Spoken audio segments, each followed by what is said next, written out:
नमस्कार, मी सई कौस्तुभ. स्वामी कृपा क्रिएशनच्या आपल्या यूट्यूब चॅनलमध्ये सगळ्यांचं स्वागत. आज मी खूप सुंदर गाणं ऐकलंय आणि विषय आहे आपल्या सगळ्यांचा लाडका लग्न. गाण्याचं नाव आहे माझं लगीन ठरलं. आणि मला असं वाटतं कुठलंही गाणं किंवा काही असो, त्या सगळ्यामध्ये खूप महत्त्वाचा भाग असतो ते म्हणजे निर्मात्याचा. आणि या गाण्याच्या निर्मात्या म्हणजे आपल्या सगळ्यांच्या परिचितच असतील त्या उत्तरा मोने मॅडम आपल्यासोबत आहेत. तर मॅडम, तुम्हाला पहिला असा माझा प्रश्न आहे आणि तुम्हाला वाढदिवसाच्या खूप खूप शुभेच्छा. आज त्यांचा वाढदिवस आहे. धन्यवाद. आणि आजच गाण्याचं लॉन्च झालंय. कसं वाटतंय तुम्हाला? खूप छान. खरं तर विषय वेगळा आहे, म्हणजे तसा नेहमीचाच आहे, पण आम्ही गाण्याची जी ट्रीटमेंट त्याला दिलेली आहे ती थोडीशी वेगळी आहे. लग्नगीत म्हटल्यानंतर अगदी त्याच पद्धतीने गाणं साधारण आपल्यासमोर सादर होतं, पण हे गाणं त्या मुलीच्या पर्स्पेक्टिव्हने आहे. आणि विनय दादांनी ते अतिशय सुंदर, म्हणजे विनय शिर्के यांनी अतिशय सुंदर रीतीने ते लिहिलेलं आहे. तिचं लग्न ठरलं आणि त्यानंतर घरातलं माहोल, ॲटमॉस्फिअर कसं कसं झालं आणि ते सगळं वातावरण आम्ही टिपण्याचा प्रयत्न केला आहे. त्यामुळे प्रणव हरिदासने त्याला अतिशय उत्तम संगीत दिलं आहे. प्रवरसेन येसांबरे यांनी त्याचं एक व्हिज्युअलायझेशन खूप सुंदर केलं आहे. आणि सगळ्यात महत्त्वाचं म्हणजे वैशाली सामंतने ते गाणं उत्तम रीतीने गायलं आहे. त्यामुळे अतिशय परिपूर्ण, सर्वांगसुंदर असं हे गाणं झालेलं आहे. आणि रसिकांनी आज त्याच्या लॉन्चलाच उदंड प्रतिसाद दिलेला आहे, त्यामुळे खूप बरं वाटतंय. मॅडम, पुढचा प्रश्न माझा असा आहे की श्राव्य माध्यमातून हे येत आहे, तर तुम्हाला असं का वाटलं की फक्त ऑडिओ न करता व्हिडिओ सुद्धा करावा याचा? खरं तर असं आहे ना, की आता गाणं ऐकलं नाही जात, आता गाणं पाहिलं जातं.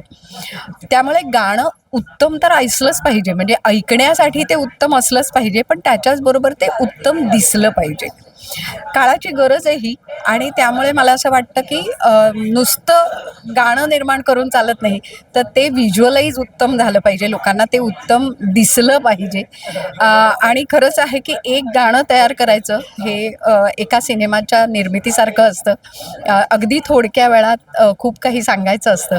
आणि मला असं वाटतं की तो फील लोकांना देण्याचा आम्ही प्रयत्न केला आहे आणि रसिक नक्कीच या गाण्यावर प्रेम करतील असं निश्चित वाटतं.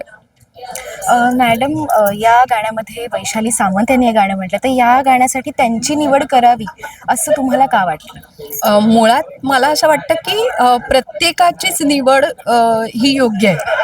म्हणजे संगीताच्या दृष्टीने प्रणव हरिदाससारखा एक आजचा युवा संगीतकार, जो की आमच्या बऱ्याचशा कार्यक्रमात मी माझ्याबरोबर असतो, तर त्याला त्याची निवड करणं हा सुद्धा एक महत्त्वाचा भाग होता. की उत्तम शब्द, कवी विनय शिर्के यांचे उत्तम शब्द, त्यामुळे कवीची निवड, मग त्यानंतर संगीतकाराची निवड, आणि मग हे इतकं उत्तम गाणं बनलंय तर ते कुणी गायचं.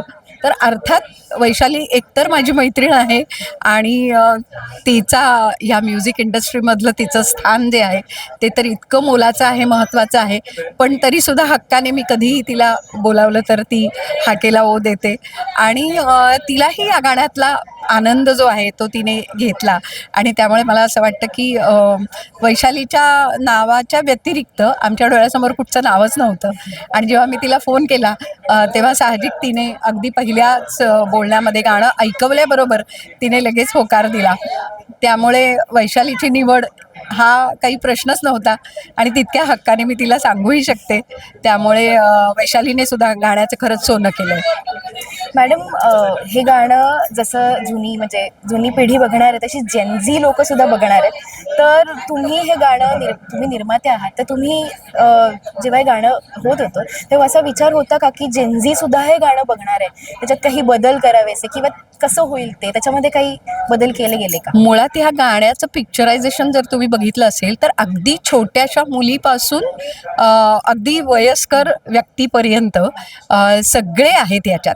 कारण साहजिक आहे ना, लग्न जेव्हा ठरतं तेव्हा घरातल्या लहान मुलांपासून काका काकू, मामा मामी, मावशी, भावंड हे सगळे इन्व्हॉल्व असतात.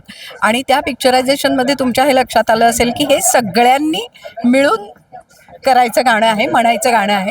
त्यामुळे जेनझी आहेत, पण मला असं वाटतं की सगळ्या पिढ्यांनी एकत्र येऊन आणि घरातल्या प्रत्येकाने सगळ्यांनी एकत्र मिळून ते गाणं बघावं. हा खरं तर उद्देश आहे आणि मला असं वाटतं की ते नक्की आवडेल सगळ्यांना आणि सगळ्या पिढीतल्या लोकांना ते आवडेल अशा दृष्टिकोनातनं विचार करून या गाण्याची निर्मिती केलेली आहे. धन्यवाद मॅडम. धन्यवाद. मी सगळ्या प्रेक्षकांना सांगू इच्छिते की मी गाणं ऐकलंय, तुम्ही ऐका, कारण ते खूप सुंदर आहे आणि प्रत्येक लग्नामध्ये आता हे गाणं वाजेलच. आणि मिती ग्रुप डिजिटल या आपल्या यूट्यूब चॅनलवर आपण ते नक्की ऐकू शकता आणि पाहू शकता. त्यामुळे हे गाणं नक्की बघा आणि नक्की कळवा. चॅनलला लाईक करा, शेअर करा, सबस्क्राईब करा.